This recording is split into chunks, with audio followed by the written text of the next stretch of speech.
allowed sa school na magregalo ang mga bata ng Valentine's Day, magbigay ng something or gifts or ano pa yan, flower, chocolates, mga any man sa March 14.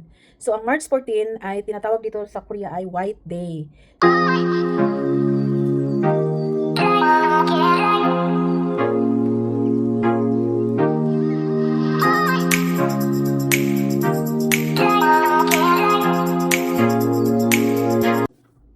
Good morning everyone! Welcome back sa ating channel, Mers Baloch in Korea. So, kumusta kayong lahat? So, today is Saturday. It's February 14. So, within this week or kahapon pa lang, busy na siguro ang lahat, no? Busy na ang lahat at sobrang nag-expect na ang lahat na sana mabigyan ng flower dahil ay Valentine's Day. So, ang topic natin today is how Korean people going to celebrate their Valentine's Day. So, yun ang topic natin ngayon. Actually, ang Valentine's Day ay wala naman sa ano eh. Alam naman ng lahat na hindi siya biblical at saka mas lalong wala sa Quran. So, ano lang talaga yung Valentine's Day ay kumbaga worldly anong tawag nito? Terminology. Yung sa ano lang, kumbaga sa panglabas. So, actually ako hindi naman ako nagse-celebrate ng Valentine's Day. So, ilang beses naman na ako nakapag-vlog dito about that. Kasi sa amin sa Islam, talagang Ramadan at Eid Day lang ang sineselebrate namin. So, pero wala tayong problema diyan. So, hindi yan ang topic natin. So, ang topic natin ay about Korean culture. So, ano yan sa Korean ang Valentine's Day. So, ang Valentine's Day ng Korean, ganito ang pag-celebrate sa kanila. So, February 14, dapat ang maghahanda ng regalo ay mga babae. So, yung mga babae ay magbibigay ng chocolates, basta chocolates, tapos kung anong gusto nyong bagay na ibigay nyo sa mga loved ones ninyo, ganon. So, ganyan po ang pag-celebrate dito sa Korea. So, hindi siya together. Hindi kagaya sa Philippines or sa the other country na mag-join sila celebration together, Valentine's Day. Pero dito sa Korea, yung babae ang maghahanda ngayong araw na to, ang maghahanda ng pangregalo para sa mga kalalakihan. Tapos, ang mga babae naman, maghihintayan doon naman sa March 14. So, ang March 14 ay tinatawag dito sa Korea ay White Day. So, yun yung mga lalaki naman ang magpe-prepare, maghahanda sila ng anything na gusto nilang iregalo sa mga loved ones nila. Mag-prepare ng chocolates, flowers, dahil ang White Day ay candy day, ganon. Pero yun ay sa Korean yun. Pero marami na kasi ngayong mga foreigners na nandito sa Korea. So of course, as a Pinoy, kung ako naman, syempre i-encourage ko yung asawa ko na mag-celebrate ng Valentine's Day na together kami kasi yun ang gusto ko. So syempre yung mga asawa naman, syempre nakikisama yan kasi syempre kung hindi makikisama, syempre laking gulo ang mangyayari. Kaya ganun na lang ang dito. So as of now, dahil sa mga foreigners, marami na ding nagsi-celebrate ng Valentine's Day na together. Pero separately, magsi-celebrate din talaga sila ng White Day sa March 14 para naman sa mga babae. So ganun lang. Ganun lang ang dito, tawag nito. Ganun lang sila mag-celebrate. Hindi sila sabay. Tapos yung mga foreigner nga, sabi ko, syempre sabay na yan kasi syempre kung asawa tayo ng mga Koreano o foreigner, syempre kung ano yung kultura natin, syempre encourage natin yung asawa na susunod sa atin. Kasi yun ang gusto naman natin. So, ang importante dyan ay magkasundo. At saka happy at higit sa lahat, syempre respect each other. So, walang problema dyan. Actually, Valentine's Day hindi naman talaga big deal yan kasi actually bakit merong Valentine's Day? Dahil yan sa mga big company na mga chocolates eh. So, this month, love month, grabe ang grabe ang sales ng nila, na nagsisale sila ng mga chocolates. Dahil yan sa big company, yun lang naman ang reason. Tapos, tayong mga tao, sinakyan natin kasi gusto din natin maging masaya. Gusto din nating ma-feel natin minsan importante tayo. Parang ganoon lang naman yan. Pero kung talagang ipalalim natin yung pag-uunawa about Valentine's Day, wala yan, it's not a big deal. Pero siyempre, it's our own choice naman. So, nasa sa atin naman kung paano tayo magpaligaya ng ating mga loved ones, ganun. So, wala pong maging problema dyan. Basta ang sinishare ko lang, ganyan mag-celebrate ang Korean. sa ano yan, style din ng Korean yan. So, ewan ko lang sa ibang bansa kung paano din sila mag-celebrate.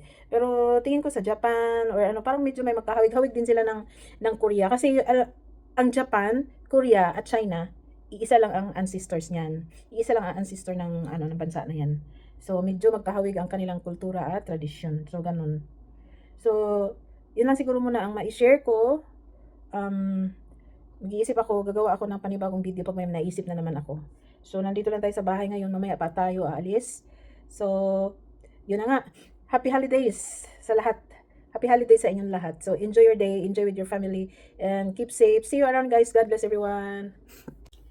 So, dahil ay Valentine's Day, sa atin kasi sa Philippines, talagang parang minsan matatawag na din siya na big deal or yung talagang importante kasi yung mga bata din sa school, nagreregalo din ng mga gifts sa teacher na gusto nilang mag-express through their gifts. So, kung ano-ano na lang ang mga ginagawa para makapagbigay ng mga gift doon sa teacher nila.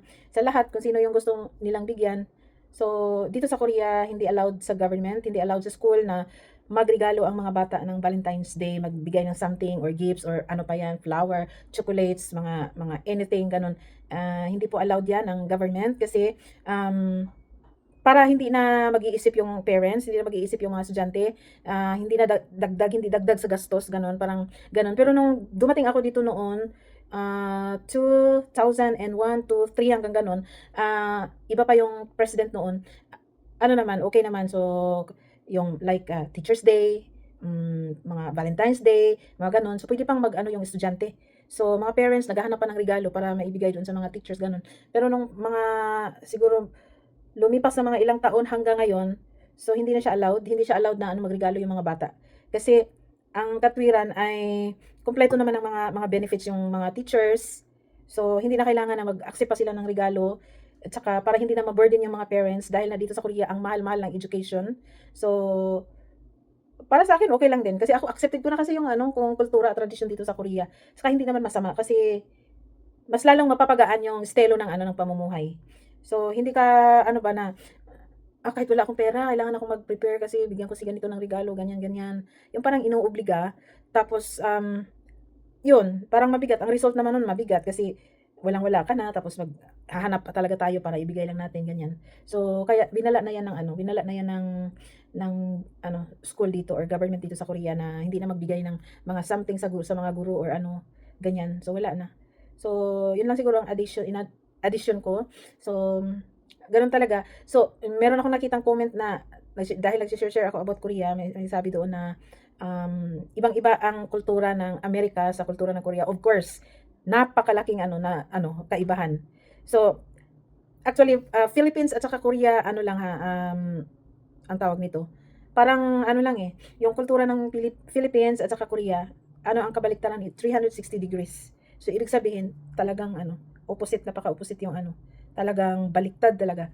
So, syempre, ang Philippines naman ay, alam naman natin na we are westernized. So, pag tayong mga Pinoy napunta doon sa Amerika, napunta sa New Zealand or Australia, so walang masyadong, kunti lang yung adjustment. Siguro mga language barrier, mga ganun. Pero yung kultura natin ganun, hindi na gaano mag-a-adjust kasi westernized na tayo. Pero kung dito ka pupunta sa Korea, iba talaga. Hindi mo maikumpara ang Amerika at Korea dahil sa Philippines pa lang to Korea, 360 degrees ang kabaliktaran ng kultura. So, kaya hindi natin ma-compare. So, kaya ko lang ito sinishare kasi marami namang mga vloggers din dito sa Korea, pero siyempre dito ang Korea kasi maganda dito sa Korea hindi sa pagbubuhat ng sariling upuan. Talagang maganda dito sa Korea. Sa mga hindi pa nakapunta dito sa Korea, yung mga nagsasabi na ay ang Korea parang Philippines lang pala.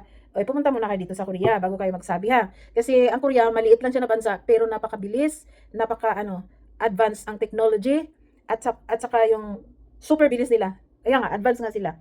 So, makikita mo yung pagpunta ka dito sa Korea, maganda ang landscape dito sa Korea. Yung mga park dito sa Korea, hindi ka maboboring kasi talagang ang ganda ng mga park dito. Dahil i-compare ko ng konti nung pumunta ako sa New Zealand, iba ang park, iba ang vibes ng mga park doon kasi oo, malawak yung lupain, pero ang lawak ng lupain, tapos puro kahoy ang makikita mo. Yung parang ganun, park lang, may upuan, ganyan. Pero dito sa Korea, ang mga park dito, talagang maraming mga ginagawang yung lahat-lahat provided. Tsaka maganda ang landscape.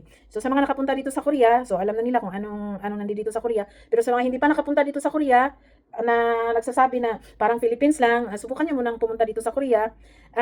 Siguro meron talagang makikitang mga area na medyo may pagkahawig ng Philippines kasi nga 'di ba Asia tapos maliit na bansa, maliit ang lupa. Kaya lang, ang Korea mula nung dumating ako from 2001 hanggang ngayon at present, hanggang ngayon grabe pa din ang ano, kumbaga lagi silang gumagawa ng mga roads, gumagawa ng mga establishments, hindi sila tumitigil hanggang ngayon. Kaya um, sa 10 years na nandito ako, ang dami kong na nakitang improvement nung dumating ako dito noon. So ngayon, sa awa naman ng Diyos, alhamdulillah, isa ako sa proud na nandito ako sa Korea kasi napakabilis lang ng ano, mabilis ang development, mabilis ang pag-develop ng Korea. So nung nag-tsunami ang Japan, humabol ang Korea sa Japan. So at saka yung mga kasi ang Korea ano siya modern technology. So makikita mo sa daan yung mga ano na napakaiba yung ano. May part na medyo masikip, may part na maluwang, mga ganun. Pero in general, maganda po dito sa Korea. So marami akong mga kaibigan na dito nakatira sa Korea at sila ay lumipat na sa ibang bansa like Amerika, meron lumipat sa Canada, meron lumipat sa Australia. Sa Amerika, mga iilan sila doon. So, ang gusto nila, lagi nilang sinasabi, I really miss Korea. Gusto naming bumalik dyan sa Korea kasi napakabilis ng Korea. So, like hospitalization, napakabilis. Hindi mo na kailangan, kung magpa-hospital tayo dito, hindi na natin kailangan maghintay pa ng matagal na appointment kasi napakabilis dito. So, yung topic na yan, next time natin i-discuss. So yun lang ang mai-share ko. At, alhamdulillah, thank you Lord, praise be to God, kasi ang Korea pa din ay hindi pa rin siya bumababa pagdating sa pinaka-top strongest password in the world. Number 2 pa din ang South Korea. Japan at South Korea kasama sila number 2. Number 1 yata Singapore, I don't think. Parang Singapore number 1. Then number 2 ang South Korea and Japan. So nakaka-proud po. So yung passport namin, alhamdulillah, napaka-strong po. So kahit saan kami pumuntang bansa, so we can enter anytime. Basta may pera lang. So without visa po yan. So ganun po ang South Korea. So hanggang dito na lang muna ang aking vlog. So see you around. So mag-iisip ako ng mga itatopic natin. So please comment down below kung marami kayong gustong malalaman about Korea para magkaroon din tayo ng topic next time. So thank you so much and thank you for watching. Thank you sa support. Thank you sa support sa aking channel. Loyal supporter and mga new subscribers, old subscribers, shout out sa inyong lahat. Thank you so much.